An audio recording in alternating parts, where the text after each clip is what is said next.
ഇന്ന് പഠിച്ചിട്ടില്ല, ഇനി പഠിച്ചിട്ടിരിക്കുന്നേ പഠിച്ചില്ല. 10-200 പടമാകുമ്പോഴേക്കും എന്തെങ്കിലും തിരിയൊന്ന് ചെയ്യില്ല. എന്നാലും എന്തെങ്കിലുമൊക്കെ പഠിക്കാൻ കിട്ടത്തില്ലേ? ഇത് ഒരു ലേബർ ഓഫ് ലവ് ആണ്. എക്സ്പീരിയൻസ്. വേറൊരു സംവിധാനം ചോദിക്കുമ്പോ അയാൾ പറയും അവന് പൈസ കിട്ടിയാൽ അതൊരു ഈ ഇന്റർവ്യൂ തുടങ്ങിയിട്ട് 8ാമത്തെ തവണയാണ് കാണാതെ പഠിച്ച സാധനമാണ്. മാത്രമേ പഠിച്ചിട്ടുള്ളൂ. ഞാൻ മാറ്റത്തില്ല, ഞാൻ കാണാതെ പഠിച്ചു. ഇത് എന്റെ കൂടെ ഡയലോഗാണ്, ഞാനിത് കേട്ടതാണ് പറഞ്ഞിട്ടുണ്ട്. ഞാൻ പറഞ്ഞോട്ടെ പ്ലീസ്. പറഞ്ഞോളൂ. അതായത് അയ്യോ അതങ്ങ് പോയി. അത് കുഴപ്പമില്ല, ഇപ്പൊ വരും. ഒരു തലം മാത്രം വിടർന്നൊരു ചെമ്പനീർ മുകുളമായി നീ എന്റെ മുന്നിൽ നിന്നു.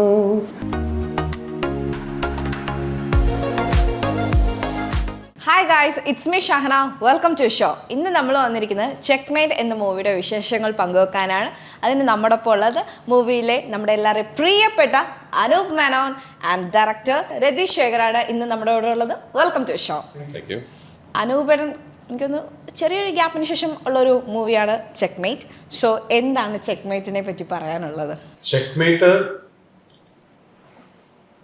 നമുക്ക് പലപ്പോഴും റിലേറ്റ് ചെയ്യാൻ പറ്റാത്ത ഒരു സബ്ജക്റ്റാണ്. മലയാളിക്ക്, ഞാൻ ഉൾപ്പെടുന്ന മലയാളിക്ക് പെട്ടെന്ന് കാണുമ്പോൾ ഇത് പുതിയതാണല്ലോ എന്ന് തോന്നുന്ന, അതായത് എനിക്ക് അന്യമായി നിൽക്കുന്ന ഒരു കാര്യമാണല്ലോ എന്ന് തോന്നുന്ന ഒരു സബ്ജക്റ്റ് തന്നെയായിരിക്കും. റിലേറ്റബിലിറ്റി ഇല്ലാത്ത ഒരു സബ്ജക്റ്റാണ്.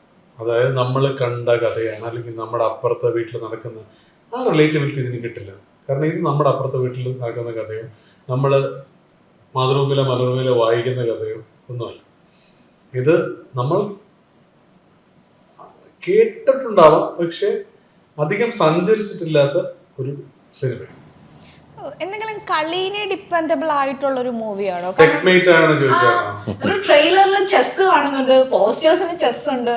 ഇത് മനുഷ്യ ബന്ധങ്ങൾ, അല്ലെങ്കിൽ മനുഷ്യന്റെ ആഗ്രഹങ്ങൾ, അവന്റെ ആംബിഷൻസ്, അതുമായിട്ട് ബന്ധപ്പെട്ട ഒരു കളിയുടെ കഥയാണ്. See, every coin on a chess board, right? അതിനൊരു കർമ്മമുണ്ട്, റൈറ്റ്? ഏറ്റവും ഫ്രണ്ടിൽ പടയാളിയെ നിർത്തുന്നത് എന്തിനാണ്? It's a first line of defence. അതായത് അവരെല്ലാം അവരുടെ അൾട്ടിമേറ്റ് പേർപ്പസ് എന്ന് പറയുന്നത് എന്താണ്? To protect the king. അതിപ്പം പടയാളികൾ മാത്രമല്ല, എല്ലാവരെയും താണ്ടി അവസാനം വീഴുന്ന ആളാണ് കിങ്. അപ്പം അത് ബേസിക്കലി മനുഷ്യനെ നോക്കിക്കഴിഞ്ഞാൽ ഏതൊരു കമ്പനിയെ നോക്കിയോ, ഒരു CEO, right? Is gonna be the top of the food chain. ഒരു പൊളിറ്റിക്കൽ പാർട്ടി, ഒരു റിലീജിയസ് ഓർഗനൈസേഷൻ, ഏതൊരു മേഖല എടുത്ത് നോക്കിയാലും there is obviously one at the top of the food chain. Most likely അയാളായിരിക്കും ഏറ്റവും അവസാനം വീഴുന്നത്. So which is why a game of chess. Okay, അതുകൊണ്ടാണ് നമ്മൾ ചെക്ക്മേറ്റ് എന്നൊരു ടൈറ്റിൽ. അപ്പം എന്താണ് ചെക്ക്മേറ്റ്? അടുത്ത ചോദ്യം അതായിരുന്നു, എന്തുകൊണ്ടാണ് അങ്ങനെ ഒരു ടൈറ്റിൽ? തീർച്ചയായിട്ടും അവിടുന്ന് കിട്ടി. ഇപ്പൊ അനൂപേട്ടനെ ചോദിക്കട്ടെ, നമ്മുടെ ക്യാരക്ടറിന്റെ പേരെന്താ? ഫിലിപ്പ് കുര്യൻ എന്നുള്ള ക്യാരക്ടർ. ഓക്കെ, ഒരു ചെറുതായിട്ടൊന്ന് ഡിസ്ക്രൈബ് ചെയ്യാൻ പറ്റുമോ? ഇല്ല, ഫിലിപ്പ് കുര്യൻ പാലയെന്ന് പോയി അമേരിക്കയിൽ സെറ്റിലായി. അമേരിക്കയിൽ നിന്നും വളരെ വളരെ ലോ മോറിങ്സിൽ നിന്നും തുടങ്ങി അവിടുത്തെ ഒരു ഫാമ കമ്പനി ഓൺ ചെയ്യുന്ന ഒരാളാണ്. അപ്പൊ അയാളുടെ ഒരു വളർച്ചയുടെ തളർച്ചയുടെ കഥയാണ് ചെക്ക്മേറ്റ്. ഇപ്പൊ ഡയറക്ടറിനോട് ചോദിക്കുകയാണെങ്കിൽ, അനൂപ് മേനോനെ ഈ ഫിലിപ്പ് കുര്യൻ ആകുമ്പോൾ എന്തൊക്കെ ചേഞ്ചസ് ആണ് വരുത്തിയത്, അല്ലെങ്കിൽ എന്തെങ്കിലും ടാസ്ക് ഉണ്ടായിരുന്നോ? എങ്ങനെയാണ് അപ്രോച്ച് ചെയ്തത്? ഫിലിപ്പ് കുര്യനെ എഴുതിയത് തന്നെ അനുപേട്ടൻ്റെ മുഖവും ബോഡി ലാംഗ്വേജും സംഭവങ്ങളൊക്കെ വെച്ചിട്ടാണ്. വിച്ച് ഇസ് വൈ ഞാൻ കുറച്ച് വാശി പിടിച്ചാണെങ്കിലും അനുപേട്ടനെ കൺവിൻസ് ചെയ്യിപ്പിച്ചത്. ഐ മീൻ, കഥ കേട്ടപ്പം കൺവിൻസ് ആയില്ല അല്ലേ? ആദ്യമേ കഥയൊന്നും കേട്ടില്ല അനുപേട്ടൻ എന്നെ അറിയില്ല. ഐ മീൻ, എല്ലാവർക്കും വെളിച്ചപ്പാടിനെ അറിയാവുന്നതെന്ന് പറയുന്ന പോലെ അനുപേട്ട എന്ന് പറഞ്ഞാൽ വിളിച്ചാൽ okay tell me more about you, right? നീ ഫസ്റ്റ് ഓഫ് ഓൾ ഒരു എസ്റ്റാബ്ലിഷ്ഡ് കമ്പനി ആണോ? നീ ആരാണ്? എന്താണ് ഇതിൻ്റെ ക്രെഡൻഷ്യൽസ്? അപ്പോൾ ഞാൻ ഇതുപോലെ കോടതിയിൽ വർക്ക് ചെയ്യുന്ന ആളാണ് എന്നൊക്കെ പറഞ്ഞു. ഓക്കെ, അത് കഴിഞ്ഞൊരു കോളിൽ വന്നു. യെസ്, ഞാൻ ഒരു മ്യൂസീഷ്യനാണ്. അപ്പോൾ അതും ചോദിച്ചു, നീ പാട്ടും പാടിക്കൊണ്ടിരുന്നിട്ട് ഈ കഥ ഇതും തമ്മിൽ എന്താണ് ബന്ധം? അനുപേട്ടനെല്ലാം ചെയ്യുന്ന പോലെ ഞാനും ചെയ്യാൻ ശ്രമിക്കുന്ന. സോ ഒരു രീതിയിലും ക്രിയേറ്റീവ് ആയിട്ടുള്ള ഒരു ആസ്പെക്റ്റിലായിട്ടും അനുപേട്ടൻ സംസാരിച്ചിട്ടില്ല. അനുപേട്ടൻ ഒരു ഇൻ്റർവ്യൂ പ്രോസസ്സിലൂടെ പോയി ഒരു 2-3 മാസം ഞങ്ങൾ അങ്ങോട്ടും ഇങ്ങോട്ടും പിന്നെ സുഹൃത്തുക്കളായി എന്ന് തന്നെ പറയാം. വോയിസ് മെസ്സേജോട് കൂടി ചില കാര്യങ്ങൾ അതിനുവേണ്ടി എഗ്രി ചെയ്യും. അത് കഴിഞ്ഞപ്പോൾ അതൊക്കെ പറഞ്ഞു സിനോപ്സിസ് അയച്ചു തരൂ എന്ന് പറഞ്ഞ് സിനോപ്സിസ് അയച്ചു തന്നു. ഓക്കെ ഫാർമസ്യൂട്ടിക്കൽ ബേസ്ഡ് ഒരു പ്ലോട്ടാണ് എന്ന് പറഞ്ഞാൽ പതുക്കെ ഇന്നായി. And one day he send me a message saying trusting you, go ahead, don't mess it up. അങ്ങനെയായിരുന്നല്ലേ? ഭയങ്കര സിമ്പിളായിട്ട് ആ സ്റ്റോറി പറഞ്ഞു തീർത്ത്.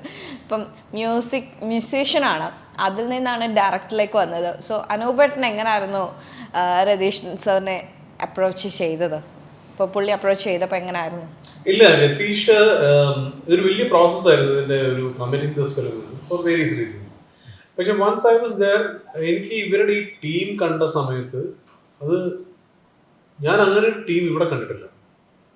ഇത്രയും ഡ്രിവൺ ആയിട്ടുള്ള, ഇത്രയും ഫിയേഴ്സ്ലി മോട്ടിവേറ്റഡ് ആയിട്ടുള്ള ഒരു ടീമിനെ ഞാൻ എൻ്റെ ഒപ്പം കണ്ടിട്ടില്ല. എനിക്കതൊരു ഭയങ്കര വെൽക്കം ചേഞ്ച് ആയിരുന്നു. And also they were such lovely people. ഇവ മാത്രമല്ല, രേഖയായാലും രാജി, സുനിത്, ശ്യാം, ബാല, സൗമ്യ, അങ്ങനെ ഒരു വലിയ ടീമുണ്ട് അവിടെ. ഇവിടെ വരാത്ത ഒരു വലിയ ടീമുണ്ട്. അവര് എന്നെ സംബന്ധിച്ചിടത്തോളം, ഞാൻ വേറൊരു ഇന്റർവ്യൂവിലും പറഞ്ഞു, അവിടെ ഒരു സിനിമ ചെയ്യാൻ പോയി ഞാനൊരു കുടുംബവുമായി തിരിച്ചു വന്നു. ഇവരെല്ലാം എൻ്റെ ഏറ്റവും ആത്മാർത്ഥ സുഹൃത്തുക്കളായി മാറി. എനിക്ക് സ്കൂൾ ഫ്രണ്ട്സുമായിട്ട് പോലും ഒരു വാട്സാപ്പ് ഗ്രൂപ്പ് ഇല്ലാത്തത് ഇവരുമായിട്ട് ഒരു വാട്സാപ്പ് ഗ്രൂപ്പ് ഉണ്ട്. ഡെയിലി അങ്ങോട്ട് കൊണ്ടും ചെലവഴിക്കുന്ന ഗ്രൂപ്പായിട്ട് ഇത് മാറുന്നു. അതിന്റെ പ്രധാന കാര്യം എന്ന് വെച്ചാൽ ഈ സിനിമയോട് ഇവരുടെ കമ്മിറ്റ്മെന്റ് എന്ന് പറയുന്നത്, ഇവരെല്ലാം തന്നെ 15 ലക്ഷം രൂപയോളം മാസം ശമ്പളം വാങ്ങിക്കുന്ന ആൾക്കാരാണ്. ഇതൊക്കെ മാറ്റി വെച്ചിട്ട്, എന്നാൽ മാറ്റി വെക്കുകയും ചെയ്യാതെ 10 മണിക്കൂർ ജോലി ചെയ്ത് ബാക്കി 10 മണിക്കൂർ ഷൂട്ട് ചെയ്ത് 3 മണിക്കൂറോ 4 മണിക്കൂറോ കിടന്നുറങ്ങി വീണ്ടും ഷൂട്ടിങ്ങിന് വരുന്ന ഒരു അത്ഭുത ഗ്രൂപ്പായിരുന്നു. അപ്പൊ ലെറ്റ് അലോൺ എവറിത്തിങ്, ചെക്ക്മേറ്റിന്റെ വിജയപരാജയങ്ങളൊക്കെ മാറ്റി വെച്ചാലും ഇങ്ങനെ ഒരു ഇത്രയും ഡ്രിവൺ ആയിട്ടുള്ള ഗ്രൂപ്പായിട്ട് ഞാൻ വർക്ക് ചെയ്തിട്ടില്ല. ആൻഡ് എനിക്ക് ഇവിടെ അങ്ങനെ ആരെങ്കിലും ഉണ്ടാവുന്ന തന്നെ സംശയമാണ്. ഈ പറയുന്ന ഒരു 20 അവർ ഷിഫ്റ്റില് 150 ദിവസത്തോളമാണ് ഈ പടം ഷൂട്ട് ചെയ്തത്. അത് ചെയ്യുമെന്ന് എനിക്ക് തോന്നുന്നു. പിന്നെ ഇവർക്കൊന്നും തന്നെ സിനിമയുമായി അങ്ങനെ ഒരു പൂർവ്വസൂരികൾ ആരും തന്നെ ഇല്ല. ഇവർക്ക് കംപ്ലീറ്റ് ഫാമിലീസിൽ ഒന്നുമില്ല. ഇവരും അത് പോയിട്ടില്ല. ഇതിലാകെയുള്ള ഒരു സംഭവം വെച്ചാൽ രേഖ ഹരീന്ദ്രൻ എന്ന് പറയുന്ന ഹരിശ്രീ എന്ന് പറയുന്ന ഇവിടുത്തെ ട്രൂപ്പ് തുടങ്ങിയ ഹരിച്ചേട്ടന്റെ, എല്ലാവരുടെയും പ്രിയപ്പെട്ട ഹരിച്ചേട്ടൻ മകളാണ്. അപ്പൊ അന്ന് പപ്പൻ, പ്രിയപ്പെട്ട പപ്പൻ എന്നുള്ള സിനിമ അന്ന് അദ്ദേഹം ചെയ്ത് അത് ഭയങ്കരമായ സാമ്പത്തിക നഷ്ടം ഉണ്ടാക്കി. അതിന് വർഷങ്ങൾക്ക് ശേഷം ഈ മകൾ വീണ്ടും ഒരു നായികയായിട്ട് എത്തുകയാണ്. സോ അങ്ങനെ ഒരു ഒരു എന്താ ഒരു ഗിവ് ബാക്ക് അല്ലെങ്കിൽ ടെല്ലിംഗ് ബാക്ക് സ്റ്റോറി ഉണ്ട് ഇതിനകത്ത്. നമ്മുടെ ടീമിനെ കുറിച്ച് പറയുകയാണെങ്കിൽ there is no malice in the whole process, no agenda, അങ്ങനെ പ്രത്യേകിച്ച് നോ മാനിപ്പുലേഷൻ. കാരണം നമ്മളെല്ലാവരും വർക്ക് ചെയ്യുന്ന ആൾക്കാരാണ്. നമുക്ക് സൈഡ് ഗിഗ് ആയിട്ട് ഈ ഒരു സംഭവം തുടങ്ങിയപ്പോൾ നമ്മൾ മനസ്സിലാക്കി, if you end up doing this എന്താ പറയുന്നത് independent way, you gonna fall flat. കാരണം മലയാള സിനിമ എന്ന് പറയുന്നത് ഐ വുഡ് സേ ഇന്ത്യയിൽ നിന്നല്ല ലോകത്തിലെ തന്നെ വൺ ഓഫ് ദ ബെസ്റ്റ് ആയി മാറിക്കൊണ്ടിരിക്കുകയാണ്. In the next 5 to 10 years Malayala cinema is gonna hit it off. There's no question about it. Everyone's going to recognize. I would say Korean സിനിമകൾക്ക് ഇപ്പോൾ കിട്ടിക്കൊണ്ടിരിക്കുന്ന recognition മലയാള സിനിമകൾക്ക് ലോകത്തിൽ കിട്ടും 100%. There's no question about that. അപ്പം നമ്മൾ ഈ ടീമിനെ form ചെയ്തപ്പോൾ ഞാൻ ആദ്യം ഇവരുടെ അടുത്ത് ആവശ്യപ്പെട്ടത്, ഓക്കെ അഭിനയമൊക്കെ അവിടെ നിൽക്കട്ടെ, നിങ്ങൾ എന്താണ് ഇപ്പോൾ പ്രോജക്ട് മാനേജ്മെന്റ്, ഇപ്പം സിഗ്ന പോലത്തെ ഒരു വലിയ കമ്പനിയിൽ വർക്ക് ചെയ്യുന്ന ആളാണ് ഇപ്പോൾ വിശ്വം. ഇപ്പം ശ്യാം എന്ന് പറയുന്നത് കുറേയധികം സർട്ടിഫിക്കേഷൻസ് ഉള്ള ഒരു പ്രോജക്ട് മാനേജറാണ്. സൗമ്യ രാജൻ എന്ന് പറയുന്നത് ഇതിൻ്റെ ക്രിയേറ്റീവ് ഡയറക്ടറായ സ്ക്രം, അജൈൽ, ഇതുപോലത്തെ എല്ലാ സർട്ടിഫിക്കേഷനും എടുത്ത് ബാല ലോട്ട് ഓഫ് പീപ്പിൾ റൈറ്റ്, ഇവരെല്ലാവരും സർട്ടിഫൈഡ് ആയിട്ടുള്ള ആൾക്കാരാണ്. ഞാൻ പറഞ്ഞത് എനിക്ക് നിങ്ങളുടെ ആക്ടിങ് സ്കിൽസ് ഇത് മാത്രമല്ല, എനിക്ക് ഈ സ്കില്ലിൽ കൂടെ ടാപ്പ് ചെയ്യണം. നിങ്ങൾ ഓക്കെ ആണോ? ഓക്കെ ആണെങ്കിൽ മതി. കാരണം I have to put my worst foot forward before I sign up, before I let you commit on anything. അപ്പോൾ അതായിരുന്നു എൻ്റെ എക്സ്പെക്ടേഷൻ. അതല്ലെന്നുണ്ടെങ്കിൽ ഇപ്പോൾ അമേരിക്കയിൽ ഒരു ബർഗർ ഫ്ലിപ്പ് ചെയ്യുന്ന ഒരാൾക്ക് പോലും നമ്മൾ $15 ഒരു അവർ കൊടുക്കണം. അതാണ് മിനിമം വേജ് എന്ന് പറയുന്നത്. അത് ഗവൺമെൻറ് സെറ്റ് ചെയ്തിരിക്കുന്നതാണ്. എന്നെ കൊണ്ട് അത് കൊടുക്കാൻ പറ്റില്ല. Because you are talking about നമ്മുടെ ഈ സിനിമയ്ക്ക് തന്നെ if you look at aggregate hours that been spend, which is നമുക്ക് തന്നെ സ്പ്രെഡ്ഷീറ്റും കാര്യങ്ങളെല്ലാം ഉണ്ട്. It's close to 40,000 hours that's been spend on this project. ഒരു രീതിയിലും നമുക്കത് ഫൈനാൻഷ്യലി വയബിൾ ആക്കാൻ പറ്റില്ല. അപ്പൊ അതുകൊണ്ട് ഈ പറയുന്ന $110-120 per hour ചാർജ് ചെയ്യുന്ന ആളുകളെ ഞാൻ ഫ്രീ ആയിട്ട് അവർക്ക് എന്നോടുള്ള ഇതുകൊണ്ടല്ല, മലയാള സിനിമയോടുള്ള സ്നേഹം കൊണ്ട് അവരതിന് സൈനപ്പ് ചെയ്തു, അവരത് കമ്മിറ്റ് ചെയ്തു എന്നുള്ളതാണ് ഇതിൻ്റെ ഏറ്റവും വലിയൊരു ഫാക്ടർ. അതൊരു പ്ലസ് പോയിന്റ് ആണ്. അതാണ് നിങ്ങളുടെ ഈ അനൂപേട്ടൻ മുമ്പേ പറഞ്ഞ പോലെ ആ ഒരു ഫാമിലിന്റെ ആ ഒരു പവർ അല്ലേ. So it looks like an act of solitude. It's not. It's teamwork in all its all its meaning. ഇതിലിപ്പം ലാൽ സാർ ഉണ്ട്, ഇപ്പം അനൂപേട്ടൻ കുറച്ചു മുമ്പ് പറഞ്ഞ പോലെ രേഖ, അങ്ങനെ എനിക്കൊന്ന് 2 ലീഡ് ആർട്ടിസ്റ്റ് ഉണ്ടല്ലേ, ഫീമെയിൽസ് 2 പേരുണ്ട്. അനൂപേട്ടൻ്റെ ഏതൊരു മൂവീസിലെടുത്താലും പുതിയ പുതിയ നായികമാരെ ഇൻട്രൊഡ്യൂസ് ചെയ്യുന്നുണ്ട്.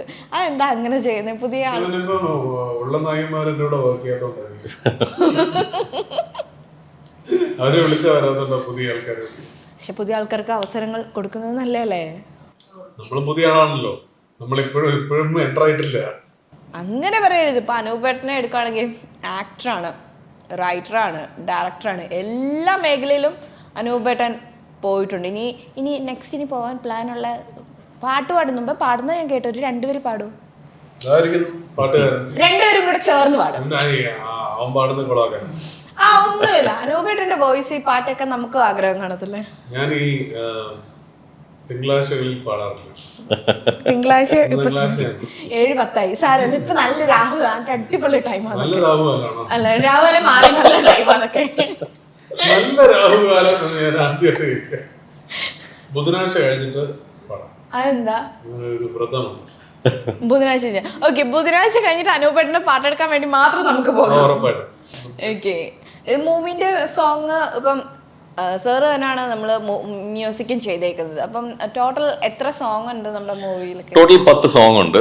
അതിനകത്ത് സിനിമയ്ക്കകത്ത് നമ്മൾ സോങ്സിനെ ഒരു സ്റ്റോറി ടെല്ലിംഗ് ടൂളായിട്ടാണ് ഉപയോഗിച്ചിരിക്കുന്നത്. അപ്പം പല മലയാള സിനിമകളിൽ ഉപയോഗിക്കാറുണ്ട്, തമിഴ് സിനിമകളിലൊക്കെ ഒത്തിരി ഉപയോഗിക്കുന്നുണ്ട്. അതായത് ഒരു സീക്വൻസ് നടന്നു പോവാണ്, ടൈമിന് ട്രാൻസിഷൻ മൊണ്ടാജസ് കാണിക്കാനായിട്ടൊക്കെ സോങ് ഒരു ബെസ്റ്റ് ടൂളാണ്. അതിങ്ങനെ ബാക്ക്ഗ്രൗണ്ടിൽ അതിങ്ങനെ കിടക്കും, ഒരു പ്ലാറ്റ്ഫോമാണ്. അതിൻ്റെ മുകളിൽ നമ്മൾ സീൻ കൺസ്ട്രക്ട് ചെയ്തങ്ങ് പോയാൽ മതി.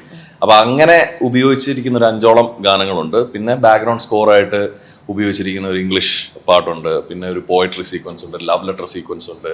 അപ്പോൾ അത് അങ്ങനെയൊക്കെ. So basically Checkmate is a musical. That is what ഇന്ത്യയിലല്ലല്ലോ ഷൂട്ട് ചെയ്തത്, എല്ലാം ഫുൾ ഇന്ത്യയിലേ ഷൂട്ട് ചെയ്തിട്ടില്ല. ഇന്ത്യയിലല്ലല്ലോ ഷൂട്ട് ചെയ്തത്, ഇന്ത്യയിൽ ഷൂട്ട് ചെയ്തിട്ടില്ല. It's fully shot in the യുഎസിലായിരുന്നു. അപ്പം ഈ നായകന്മാരും യുഎസിലുള്ളയായിരുന്നോ? നമ്മളും കൂടെ അങ്ങോട്ട് പോയാലോ? അങ്ങോട്ട് പോണോ? ഓക്കെ. ഇപ്പം കുറച്ചു മുമ്പ് ഞാൻ പറഞ്ഞ അനൂപേട്ടൻ ഡയറക്ടറാണ്, റൈറ്ററാണ്. നമ്മുടെ ഏതെങ്കിലും ഒരു സൂപ്പർ സ്റ്റാറിനെ വെച്ച്, ഇൻഡസ്ട്രിയിലുള്ള ഏതെങ്കിലും ഒരു സൂപ്പർ സ്റ്റാറിനെ വെച്ചൊരു സിനിമ ചെയ്യാൻ എന്തെങ്കിലും പ്ലാൻ ഉണ്ടോ അനൂപേട്ടന്? ഉണ്ടാവട്ടെ. ഓക്കെ, ഇനിയിപ്പോ തൊട്ടടുത്തതായിട്ട് പെട്ടത് ചെക്ക്മേറ്റിന് ശേഷം സ്വന്തമായിട്ട് ഒരു ഡയറക്ഷനിലേക്ക് എന്തെങ്കിലും പ്ലാൻ? രണ്ടും ഉണ്ടാവും. സ്വന്തമായിട്ട് നായകനായിട്ടല്ല, കാരണം ഇപ്പോഴത്തെ ട്രെൻഡാണ്, എല്ലാ നായകന്മാരും സംവിധായകരായി, പ്രൊഡ്യൂസേഴ്സായി, ഫുൾ ട്രെൻഡാണ്. അപ്പൊ ആ ഒരു ട്രെൻഡ് മുന്നോട്ട് പോകാൻ ആഗ്രഹം?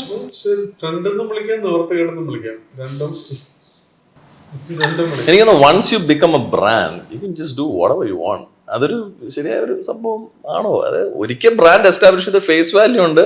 കാരണം ഒരു നായകന്റെ ഫേസ് കാണിച്ച്, നായകന്റെ അല്ലെങ്കിൽ നായികയുടെ ഫേസ് കാണിച്ചാണ് ശരിക്കും പറഞ്ഞാൽ ബിസിനസ് നടക്കുന്നത് അല്ലേ? അത് ഇപ്പം എന്നെ പോലത്തെ ഡയറക്ടേഴ്സിനൊക്കെ അതൊരു വലിയ പ്രശ്നമാണ്. ജീവിച്ചു പോക്കോട്ടെ പ്ലീസ് എന്നൊക്കെ. ഇപ്പം അനൂപേട്ടൻ്റെ സിനിമാസ് എടുക്കുകയാണെങ്കിൽ ഒരു ഗ്യാപ്പ് എടുത്തിട്ട് ഓരോ സിനിമ ചെയ്യുന്നത്, അതെന്നെ അങ്ങനെ ഗ്യാപ്പ് എടുക്കുന്നത് നല്ലൊരു ക്യാരക്ടറിന് വേണ്ടി തന്നെയാണോ, അതല്ലെങ്കിൽ ആ ക്യാരക്ടർ പുതുമ ക്രിയേറ്റ് ചെയ്യണം എന്നുള്ളത് കൊണ്ടാണോ ഈ ഒരു ഗ്യാപ്പ് വരുന്നത്? എനിക്ക് അങ്ങനെ ഒരു ഗ്യാപ്പ് ആക്ച്വലി നിങ്ങൾക്ക് അങ്ങനെ തോന്നുന്നുണ്ടോ എന്ന് എനിക്ക് അറിയില്ല. മേ ബി റിലീസ് ഗ്യാപ്പ് ആയിരിക്കാം. എനിക്ക് അങ്ങനെ ഒരു ഗ്യാപ്പായിട്ട്, കാരണം വെച്ചാൽ ഇപ്പം 2010 ശേഷം ഓൾമോസ്റ്റ് 100 സിനിമ ഞാൻ ചെയ്തിട്ടുണ്ട്. അപ്പം ഓൺ ആൻ ആവറേജ് 10 സിനിമയും ചെയ്യണം വർഷം. സോ അതിന് എവിടെ ഗ്യാപ്പ് ഇടാൻ പദങ്ങൾ ചെയ്യുന്നുണ്ട് എന്നാണ് തോന്നുന്നത്. പിന്നെ മേ ബി ഒരു 2018, 19, 20 സിനിമകൾ ചെയ്തിട്ടില്ല. അത് ഈ 19 കൊറോണ ഒരു 1.5 വർഷത്തോളം സിനിമ ഏതൊരാളെയും പോലെ ബാക്കി എല്ലാ സമയത്തും. പിന്നെ എഴുതിരി എത്താനുള്ള ടൈമിൽ I had to take off a year off. നമ്മളത് എഴുതിയതിൻ്റെ എക്സിക്യൂഷനൊക്കെ ഉള്ളതുകൊണ്ട് 1.5 വർഷം എനിക്ക് ആ സിനിമയായിട്ട് പോയി. അല്ലാതെ ഒരു ഗ്യാപ്പ് ഒന്നും വന്നില്ല. പക്ഷെ എനിക്കൊന്ന് അതിന് ശേഷം വന്ന 21 ഗ്രാംസ് പോലും തിയേറ്റർ ഹിറ്റ് അടിച്ചൊരു മൂവി ആയിരുന്നു. അപ്പം ചില മൂവീസ് നല്ല രീതിയിൽ ഹിറ്റ്, ചിലത് ഫ്ലോപ്പ് ആവുന്നുണ്ട്. അത് ഡിപ്പെൻസ് ഓൺ പല രീതിയിലായിരിക്കും. അപ്പം അങ്ങനെ വരുമ്പോൾ ചേട്ടൻ അതിനെപ്പറ്റി എപ്പോഴെങ്കിലും റീതിങ്ക് ചെയ്തിട്ടുണ്ടോ? എന്തുകൊണ്ട് നമ്മൾ റീതിങ്ക് ചെയ്തിട്ട് കാര്യമൊന്നുമില്ല. പാസ്റ്റ് ഇസ് പാസ്റ്റ്, അത് കഴിഞ്ഞു, അടുത്തതിലേക്ക് പോകാന്നുള്ളതേ ഉള്ളൂ. നമ്മുടെ ഇപ്പൊ 100 സിനിമ ഇറങ്ങുമ്പോൾ അതിനകത്ത് ആകെ ഒരു 5 സിനിമയായിരിക്കും ഓടുന്നത്. അതിപ്പോ എല്ലാവർക്കും അത് ലോ ഓഫ് ആവറേജസ് വെച്ച് നമുക്ക് എല്ലാം നടന്മാർക്കും അത് ബാധകമാണ്. അതൊന്നും ചെയ്യാൻ പറ്റില്ല. See, the last thing a creator should do once his work is released, take a pin and put it on that coffin. അത്രേ ഉള്ളൂ. അതിലേക്ക് പിന്നെ തിരിഞ്ഞു നോക്കരുത്. തിരിഞ്ഞു നോക്കിയാൽ അതിപ്പോ സക്സസ് ആണെങ്കിൽ ആ സക്സസ് നമ്മളെ ഡ്രൈവ് ചെയ്യണമെന്ന് പറഞ്ഞു കഴിഞ്ഞാൽ അതിന്റെ ഒരു ശോഭയിൽ അങ്ങ് പോവും. ഫെയിലിയർ ആണെന്നുണ്ടെങ്കിൽ കറക്റ്റ്, ഫെയിലിയർ ആണെന്നുണ്ടെങ്കിൽ അത് പറഞ്ഞ ഡിപ്രഷൻ അങ്ങനത്തെ പ്രശ്നം. You have to keep moving forward. പുറകിലേക്ക് നോക്കുന്നത് മിസ്റ്റേക്സ് അറിയാൻ വേണ്ടി മാത്രമേ നോക്കാവൂ. അവിടെ ഒരു കുഴി ഉണ്ടായിരുന്നു എന്ന് നോക്കാൻ വേണ്ടി മാത്രമേ നോക്കാവൂ.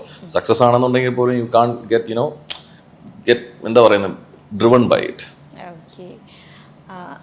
അനൂപ് മേനോൻ എപ്പോഴും പുതുമകൾ ആഗ്രഹിക്കുന്ന ഒരു വ്യക്തിയാണോ? ഇപ്പം സ്ക്രിപ്റ്റിലായിക്കോട്ടെ, ഡയറക്ഷനിലായിക്കോട്ടെ, എപ്പോഴും എല്ലാ കാര്യങ്ങൾക്കും പുതുമകൾ ക്രിയേറ്റ് ചെയ്യാൻ ഇഷ്ടമുള്ള ഒരാളാണോ? എല്ലാം പുതിയതല്ലേ, പുതുമകൾ എന്നൊരു കാര്യമില്ല. നമ്മൾ എന്ത് പുതിയ ചെയ്താലും ഇന്നല്ലല്ലോ നാളെ ഒരു പുതിയതല്ലേ.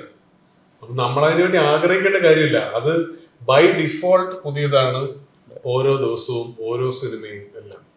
ഇപ്പൊ ചെക്ക്മേറ്റ് ചെയ്യുമ്പോൾ, അത് കഴിഞ്ഞ് ഒരു ഇടിയും മിന്നലും ചെയ്യുമ്പോൾ, അത് കഴിഞ്ഞൊരു ചിരം ചെയ്യുമ്പോൾ, കഴിഞ്ഞൊരു 40-കാരൻ്റെ 20-കാരൻ ചെയ്യുമ്പോൾ നമ്മൾ കംപ്ലീറ്റ്ലി പുതിയ ആളുകളുമായും പുതിയ സബ്ജക്റ്റുമായും പുതിയ കഥാപാത്രങ്ങളുമായല്ലേ ഡീൽ ചെയ്യുന്നത്. സോ അത് ബൈ ഡിഫോൾട്ട് വരുന്ന കാര്യമാണ്. ഇപ്പം ഫോർ ഷാഹിന നല്ലത്, ഷാഹിനിക്ക് ഇന്നത്തെ ദിവസമല്ലല്ലോ നാളെ മറ്റൊരാളെ ഇന്റർവ്യൂ ചെയ്യുമ്പോൾ അത് പുതിയ ദിവസമാണ്. സോ അതിന് പ്രത്യേകിച്ച് നമ്മൾ ഈ പുതുമ തേടിപ്പോണ്ട കാര്യമൊന്നുമില്ല. 21 ഗ്രാംസിനെ പറ്റി പറഞ്ഞു. 21 ഗ്രാംസിൽ ആ പോലീസ് അത്യാവശ്യമൊന്നല്ല, നമുക്ക് എല്ലാവർക്കും ഇഷ്ടപ്പെട്ട ഒരു ക്യാരക്ടറായിരുന്നു. നല്ല രീതിയിൽ നമുക്ക് ഇഷ്ടപ്പെട്ട ഒരു ക്യാരക്ടർ. അങ്ങനെ ഇനി പുതിയൊരു പോലീസ് വേഷം ചെയ്യാൻ പ്ലാൻ ഉണ്ടോ? അതോ ഇനി അങ്ങനെ പോകാൻ താല്പര്യമുണ്ടോ? അതോ അതിൽ നിന്ന് മാറി വേറെ ക്യാരക്ടേഴ്സ് ചെയ്യാനാണോ താല്പര്യം? അതിന്റെ സെക്കൻഡ് പാർട്ടിനെ പറ്റി എന്നാ പറയാനുള്ളത്? സെക്കൻഡ് പാർട്ട് ഉണ്ട്. അത് 2025 നടക്കുമായിരിക്കും. ബിബിൻ അത് എഴുതുന്നുണ്ട്.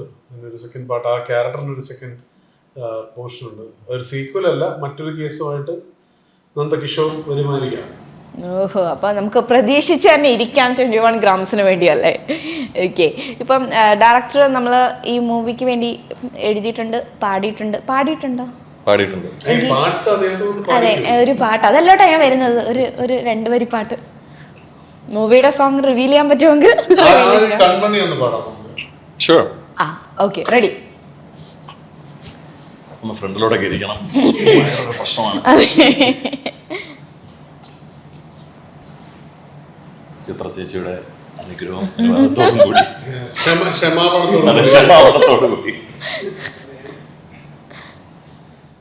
കൺമണി നെഞ്ചിലേ വിതുമ്പലായൊരീശ്വരം തേങ്ങുമീ താരാട്ടിലും കണ്ണേ മായാതെ നിൻമുഖം മറന്നൊരേ പ്രിയങ്ങളെ തിരഞ്ഞു ഞാനിതേകനായി പിരിഞ്ഞൊരിൻ കിനാക്കളായി താരാട്ടിടാമാരാരിരോ കൺമണി എന്നെഞ്ചിലേ വിതുമ്പലായൊരീ സ്വരം തേങ്ങുമീ താരാട്ടിലും കണ്ണേ മായാതെ നിൻമുഖം. ഇത് എഴുതിയത് ധന്യ സുരേഷ് മേനോൻ, തായ്ക്കടം ബ്രിഡ്ജിന്റെ ഒക്കെ ലിറിക്സിസ്റ്റ് ആണ്. ധന്യയുടെ സഹായത്തോടു കൂടിയാണ് ഈ ഒരു പാട്ട് ഈ ഒരു ലെവലിലേക്ക് എത്തിക്കാൻ പറ്റിയത്. കാരണം കുറച്ച് മുമ്പ് ഞാൻ ഇൻസ്റ്റാഗ്രാം തുറന്നു നോക്കിയപ്പം ഇംഗ്ലീഷ് സോങ് ആണ് ഞാൻ കാണുന്നത്. അതിൽ നിന്ന് ഇതിലേക്ക് വന്നു ഭയങ്കര ചേഞ്ച് കേട്ടോ. നന്നായി, ശരിക്കും ഭയങ്കര ഇഷ്ടമാണ്. ഒന്നും പറ്റത്തില്ല.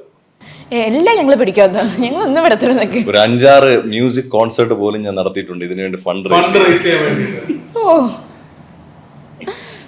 വലിയൊരു സംഭവം തന്നെയാണ്. അപ്പോൾ ഇന്നത്തെ when you're pushed to a corner you have no idea what people are capable of. അല്ലേ? That's true. ഓക്കെ, അപ്പം ഇനിയിപ്പം നമുക്ക് ഇതിനകത്ത് വേറൊരു പ്രധാനപ്പെട്ട ഒരു ആളാണ് ലാൽ സാറ്. സോ ലാൽ സാറിനെ പറ്റി എന്നാ പറയാനുള്ള, ക്യാരക്ടറിനെ പറ്റി? ലാൽ സാറിന്റെ ക്യാരക്ടർ ഒരു ഫെയിൽഡ് ഡോണിന്റെ ക്യാരക്ടറാണ്, right? I mean there's no spoiler alert, അത് ഫസ്റ്റ് ഇതിൽ തന്നെ റിവീൽ ആവും. അതായത് കുറേ വർഷങ്ങളായി അമേരിക്കയിലുള്ളത് വളരെ വളരെ എന്താ പറയുന്നത് ഫിക്ഷണലായിട്ടുള്ള ക്യാരക്ടറാണ്. അതുകൊണ്ടാണ് ഇപ്പം നേരത്തെ അനൂടം പറഞ്ഞു മലയാളികൾക്ക് കണക്ട് ചെയ്യാൻ പറ്റുമോ. ചെക്ക്മേറ്റ് എന്ന് പറയുന്ന സിനിമ ഒരു ഇംഗ്ലീഷ് സിനിമ, നമ്മളെല്ലാവരും ഹോളിവുഡ് മൂവീസ് കാണുന്നതാണ്. ഒരു ഇംഗ്ലീഷ് സിനിമ മലയാളം സെൻസിബിലിറ്റിയിൽ മലയാളം ക്യാരക്ടേഴ്സിനെ വെച്ചിട്ട്, അതാണ് basically checkmate. It's an English movie, right? അതിൻ്റെ ഇപ്പോൾ ലൈറ്റിംഗ് ആണെങ്കിലും അതിൻ്റെ സെറ്റ് ചെയ്തിരിക്കുന്ന സൗണ്ട് സ്കേപ്സ് ആണെന്നുണ്ടെങ്കിലും ആ ലൊക്കേഷൻസ് ആണെന്നുണ്ടെങ്കിലും ടൈപ്പ് ഓഫ് ക്യാരക്ടറൈസേഷനും ആംഗിൾസും ഒക്കെ ആണെന്നുണ്ടെങ്കിലും it looks like a Hollywood movie, right? In every sense, right? അപ്പം ലാൽ സാറിൻ്റെ ക്യാരക്ടർ എന്ന് പറയുന്ന ഒരു ഫെയിൽഡ് ഡോൺ ആണ്. അതായത് പണ്ട് അദ്ദേഹം ഒരു വലിയൊരു ബോക്സറായിരുന്നു. അതുകൊണ്ട് ബോക്സിങ് ഇപ്പം നമ്മൾ ഫിലിം ചെയ്ത് തന്നെ അവിടുത്തെ ഹാർട്ട്ഫോർഡ് പോലീസ് അക്കാഡമിയുടെ ബോക്സിംഗ് റിങ്ങിലാണ് നമ്മൾ ഫിലിം ചെയ്തത്. അദ്ദേഹത്തിൻ്റെ ഫുള്ള് സീക്വൻസ് നമ്മൾ ഫിലിം ചെയ്തിരിക്കുന്നത് ആക്ച്വൽ പോലീസ് അക്കാഡമിയുടെ boxing ring. We were so fortunate enough to get that location. അപ്പോൾ അവിടെ ലാൽ സാറിൻ്റെ ഫുള്ള് ഓഫീസ്, ഡോണിൻ്റെ ഓഫീസ് മുഴുവൻ സെറ്റ് ചെയ്ത് ഞങ്ങളെല്ലാം ടീമെല്ലാം കൂടെയാണ്. പക്ഷെ അത് ഫുള്ള് ഡിസൈൻ ചെയ്ത് നമ്മുടെ ആർട്ട് ഡയറക്ടർ സ്വപ്നിൽ ബത്ര ആണ് കോസ്റ്റ്യൂംസ് സെലക്ട് ചെയ്ത്. സ്വപ്നിലും എൻ്റെ വൈഫും കൂടെയാണ്. അപ്പോൾ നമ്മൾ ഒത്തിരി റിസർച്ച്, എൻ്റെ വൈഫ് മീര നായർ, ഒത്തിരി റിസർച്ച് ചെയ്ത് കൺസ്ട്രക്ട് ചെയ്തെടുത്ത ഒരു ക്യാരക്ടറാണ് ലാൽ സാറിൻ്റെ. അപ്പം അദ്ദേഹം വളരെ റൈച്ചിയസ് ആയിട്ടുള്ള ഒരു മനുഷ്യൻ. അത്ര ലാൽ സാറും അനൂപേട്ടനും തമ്മിൽ കോമ്പിനേഷൻ സീൻസ് ഇല്ലായിരുന്നോ? ഞങ്ങൾ തമ്മിൽ കോമ്പിനേഷൻ ഇല്ല. പക്ഷെ ഞങ്ങളുടെ ക്യാരക്ടേഴ്സ് കംപ്ലീറ്റ്ലി ഒരു ഇന്റർവോവൺ ആണ്. അതാണ് ഈ സിനിമ. ഞാൻ പറഞ്ഞില്ലേ, ഈ സിനിമ വളരെ നോർമൽ നറേറ്റീവിൽ നിന്നും മൊത്തം മാറി നിൽക്കുന്ന ഒരു സിനിമയാണ്. ഈ ക്യാരക്ടേഴ്സ് തമ്മിൽ ഭയങ്കര ബന്ധമുണ്ട്, എന്നാൽ ഇവർ തമ്മിൽ കോമ്പിനേഷൻ സീൻസ് ഇല്ല. ട്രെയിലറിനെ നോക്കുമ്പോഴേ നിങ്ങൾ തമ്മിൽ ഉള്ള പോലെ നമുക്ക് തോന്നും, പക്ഷേ ഇല്ല. സിനിമയിലും തോന്നും. ഈ ട്രെയിലറിനെ പറ്റി പറഞ്ഞപ്പോഴാണ്, ട്രെയിലറിനകത്ത് അനൂപേട്ടൻ പറയുന്നുണ്ട് നമുക്ക് എന്താ കിട്ടാത്ത സാധനത്തിന് വേണ്ടി നമ്മൾ ഇങ്ങനെ ഭയങ്കരമായിട്ട് പോകുന്നത്, അതായത് കിട്ടാത്ത മുന്തിരി പൊളിക്കുക എന്ന് പറയുന്ന പോലെ. അത് ആ വേർഡ് വരാത്തത് കൊണ്ടാണ് ഞാൻ കിട്ടാത്ത ഉദ്ദേശിച്ചത്. കിട്ടാത്ത മുന്തിരി പൊളിക്കും, കിട്ടാത്ത മുന്തിരി പറഞ്ഞ കറക്റ്റാണ് ആക്ച്വലി. സംഗതി അതല്ലേ അനുവേട്ടൻ നമ്മളത് ഇതായിട്ട് പറയുന്നത്, കറക്റ്റായിട്ട് പറഞ്ഞാൽ അതാണ് കുറച്ചുകൂടെ അപ്രോപ്രിയേറ്റ് ഐ വുഡ് സേ. അതെല്ലാം ലാംഗ്വേജ് നമ്മുടെ നോർമൽ ഭാഷയിലോട്ട് പറഞ്ഞു. സോ അങ്ങനെ ഏതെങ്കിലും മൂവീസ്, അപ്പം ഞാൻ എൻ്റെ ചോദ്യം എന്താണെന്ന് വെച്ചാൽ ചോദ്യത്തിലോട്ട് വരാം. അങ്ങനെ നമ്മളിപ്പോൾ 100 സിനിമകൾ ചെയ്തിട്ടുണ്ട്. ഇതല്ലാതെ ഏതെങ്കിലും ഒരു ക്യാരക്ടർ കയ്യിൽ വന്നിട്ട് ഏതെങ്കിലും ഒരു സാഹചര്യത്തിൽ കയ്യിൽ നിന്ന് മിസ്സായി പോയി, എനിക്കത് കിട്ടിയില്ല എന്നുള്ളൊരു എപ്പോഴെങ്കിലും തോന്നിയിട്ടുണ്ടോ അനൂപേട്ടന്? ഇല്ല, അങ്ങനത്തെ ഒരു മിസ്സായി പോയി തോന്നിയിട്ടില്ല. ഞങ്ങള് ശരിക്കും പല സിനിമകളും, ഇപ്പൊ സ്പിരിറ്റ് എന്ന സിനിമ ആദ്യം ഞാനും ജയസൂര്യയാണ് അതിൻ്റെ ഒരു പ്ലാനിങ്. പക്ഷെ അത് പിന്നീട് ലാൽ സാറും നന്ദിച്ചേട്ടനുമായിട്ട് മാറി. പിന്നെ 7th ഡേ എൻ്റെ അടുത്ത് ആദ്യം വന്ന സിനിമയാണ് എന്നും നിന്റെ മൊയ്തീൻ. ആക്ച്വലി ഞാനും മമതയായിരുന്നു ആയിട്ട്. സോ അങ്ങനെ കുറെ, പക്ഷെ അതെല്ലാം ബെറ്റർ ഫിലിംസ് ആയിട്ടാണ് വന്നത്. ഞാൻ ചെയ്തതിനേക്കാളും നന്നായിട്ട് ഇവരെല്ലാം ചെയ്യും. ലാലേട്ടൻ ഓഫ് കോഴ്സ്, സ്പിരിറ്റ് നന്ദിച്ചേട്ടൻ, ജയന്റെ ക്യാരക്ടർ നന്ദിച്ചേട്ടനായിരുന്നു. അങ്ങനെയാണ് അത് വന്നത്. രാജു ചെയ്ത പോലെ ഒരിക്കലും നന്നാവില്ല മൊയ്തീനിലെ ക്യാരക്ടർ ഞാൻ ചെയ്തു കഴിഞ്ഞാൽ വേറെ തരം സിനിമയായിരിക്കും. അങ്ങനെ കുറെ വന്നിട്ടുണ്ട്. അതൊന്നും റിഗ്രറ്റ് ഒന്നുമില്ല. അതൊക്കെ ബെറ്റർ സിനിമ, ഞാൻ ചെയ്തതിനേക്കാളും നന്നായിട്ട് വന്ന സിനിമകളാണ്. റിഗ്രറ്റ് ഒന്നും നമുക്ക് കിട്ടിയതിന് ലോട്ടറി ചെയ്തൊന്നിരിക്കുന്നതാണ്. ഇതൊക്കെ തന്നെ ഭയങ്കര ബോണസാണ്. ഇപ്പൊ 100 സിനിമകൾ ചെയ്തു. 2010 ശേഷം 100 സിനിമകളോളം ചെയ്തിട്ടുണ്ട്. അപ്പം ഇത്രയും സിനിമകൾ ചെയ്തപ്പം എന്തായിരുന്നു ചേട്ടന് പഠിക്കാൻ പറ്റിയത്? ഇന്ന് പഠിച്ചിട്ടില്ല, ഇനിയും പഠിച്ചോണ്ടിരിക്കുന്നേ ഉള്ളൂ. 10-200 പടമാകുമ്പോഴേക്കും എന്തെങ്കിലും തിരിയൊന്ന് വിചാരിക്കും. എന്നാലും എന്തെങ്കിലുമൊക്കെ പഠിക്കാൻ കിട്ടത്തില്ലേ? പഠിച്ചു കഴിഞ്ഞാ പോയില്ലേ, പിന്നെ അതേ ചെയ്യൂ. ഇതെന്ന് പറഞ്ഞാല് ഇപ്പോഴും ഞാനൊരു കുട്ടിയാണെന്ന്, ഇപ്പോഴും പഠിച്ചോണ്ടിരിക്കാന്നൊക്കെ. കുട്ടിയാണോ നമ്മള് പഠിച്ചിട്ടില്ല ഇപ്പോഴും. ഈ ഒരു ഫീച്ചർ ഫിസിക് കാണുമ്പോൾ ലാലേട്ടനെ പോലാന്ന് മിക്കവരും പറയാറില്ലേ?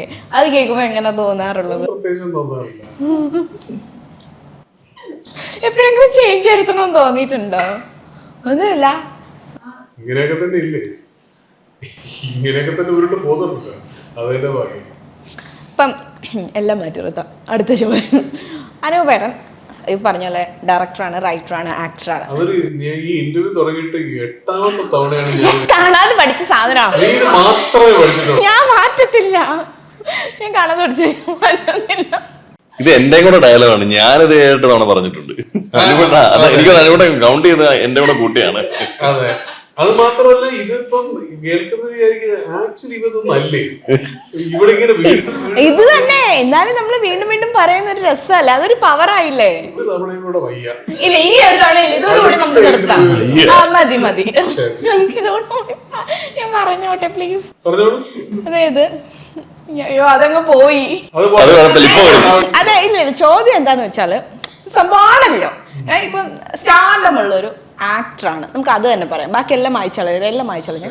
ഓക്കെ, സ്റ്റാർഡം ഉള്ളൊരു ആക്ടറാണ്. അപ്പം അതിൻ്റെ ഒപ്പം തന്നെ ഡയറക്ഷനും ചെയ്യുന്നുണ്ട്. അപ്പം മറ്റ് ഡയറക്ടേഴ്സ് എല്ലാവരും അനൂപേട്ടനെ അപ്രോച്ച് ചെയ്യുന്നതിൽ എന്തെങ്കിലും എങ്ങനെ അപ്രോച്ച് ചെയ്യണം, ഐ മീൻ പറഞ്ഞ അനൂപേട്ടൻ കേൾക്കുമോ, അങ്ങനെ എപ്പോഴെങ്കിലും ആരെങ്കിലും പറഞ്ഞതായിട്ടോ കേട്ടതായിട്ടോ എല്ലാം ഉണ്ടോ?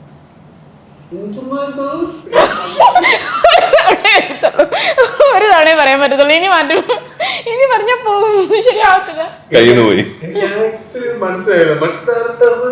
അതായത് ഇപ്പൊ സ്റ്റാർഡം അനൂപേട്ടൻ ഇപ്പോൾ ഓൾറെഡി ഒരു സ്റ്റാർഡം ഉള്ളപ്പോൾ അതിൻ്റെ ഒപ്പം ഡയറക്ഷനും ചെയ്യുന്നുണ്ടല്ലോ.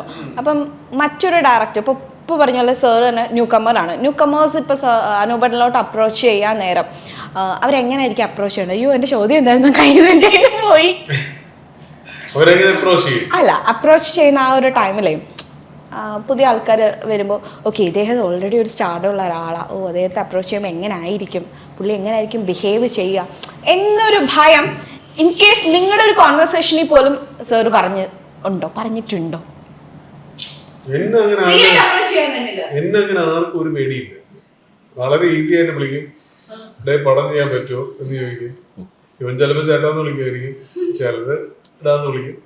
ഇത്രയൊക്കെ ഉള്ളൂ, അങ്ങനെ പ്രത്യേകിച്ച് കാര്യമൊന്നുമില്ല. By logic. എന്തൊരു സംഭവമാണെന്നുണ്ടെങ്കിലും കൺവിൻസ് ചെയ്യാൻ പറ്റണം.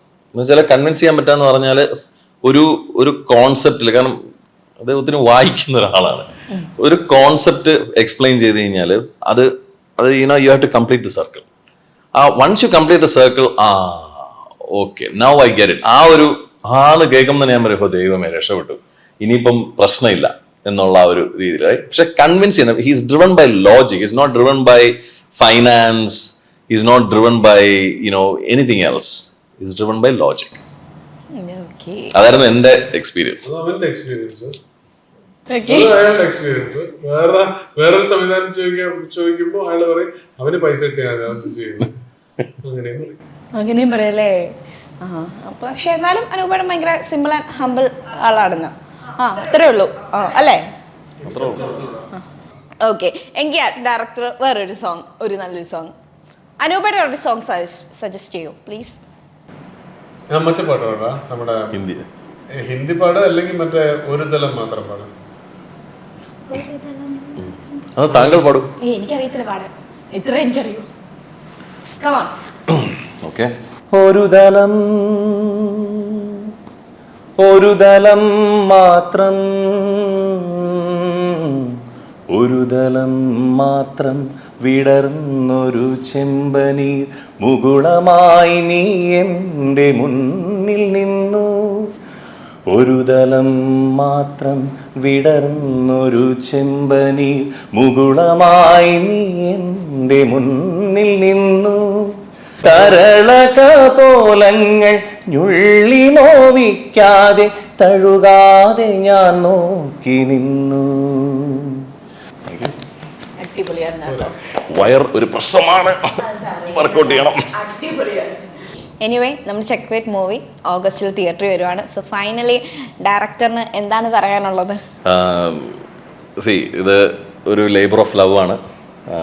മലയാള സിനിമയോടുള്ള അതിയായ മോഹം കൊണ്ട് ചെയ്ത ഒരു സിനിമയാണ്. നമ്മളെല്ലാം അമേരിക്കയിലാണെങ്കിലും ഏതൊരു പ്രവാസിയെയും പോലെ നമുക്ക് ആകെ അവകാശപ്പെടാൻ പറ്റുന്ന ഒരു കാര്യമുള്ളൂ, മലയാളം, കേരളം എന്ന് പറയുന്നൊരു സംഭവം. ഇപ്പം ഫോർ ഇൻസ്റ്റൻസ് നമ്മളിപ്പോൾ പുറത്ത് പോവുകയാണെന്നുണ്ടെങ്കിൽ റൈറ്റ്, ഇപ്പം ദ മോമെൻറ്റ് ഇന്ത്യൻസ് കൂടുന്നൊരു, അപ്പോൾ ഫസ്റ്റ് ചോദിക്കുന്ന ക്വസ്റ്റ്യൻ എന്താണ്, ഇന്ത്യയിൽ എവിടെയാണ്, where are you from, oh down south say എത്തു എന്ന് പറയുന്ന ഒരു നോർത്ത് ഇന്ത്യൻ പറയുമ്പോൾ സൗത്ത് സേ കാസേ കേരളമേ, എന്നിട്ട് ഒബ്വിയസ്ലി ഇതേലാകെ ഒരു കഥ കാണും. അവർ കേരളത്തിൽ പോയൊരു കഥ, അല്ലെങ്കിൽ സിനിമയെക്കുറിച്ചുള്ള കഥ, അല്ലെങ്കിൽ മലയാളത്തെ കുറിച്ചുള്ളൊരു കഥ, എന്തെങ്കിലുമൊക്കെ ഒരു കഥ കാണും.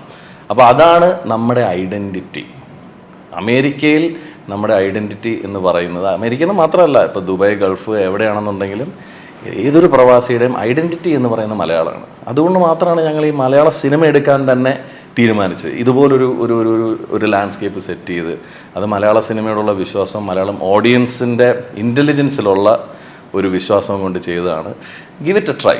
ഒരു തിയേറ്ററിക്കൽ എക്സ്പീരിയൻസ് ആയിരിക്കും with respect to all the technical. നമ്മളെല്ലാ ചെക്ക് പോയിൻറ്റ്സും ഇത് ചെയ്തിട്ടുണ്ട്. സിനിമയായിട്ട് കണക്റ്റ് ആവോ എന്ന് പറയുന്നത് ഓരോ ആളുകളുടെ ഇഷ്ടം അനിഷ്ടമാണ്, റൈറ്റ്. എനിക്ക് ഇഷ്ടപ്പെടാത്ത സിനിമകളുണ്ട് എന്ന് വെച്ചുകൊണ്ട് ആ സിനിമയെക്കുറിച്ച് മോശം പറഞ്ഞുകൊണ്ട് നടക്കാറില്ല ഞാൻ. ഇഷ്ടപ്പെടാത്ത സിനിമകളുണ്ട്, ഇഷ്ടപ്പെടുന്ന സിനിമകളുണ്ട്.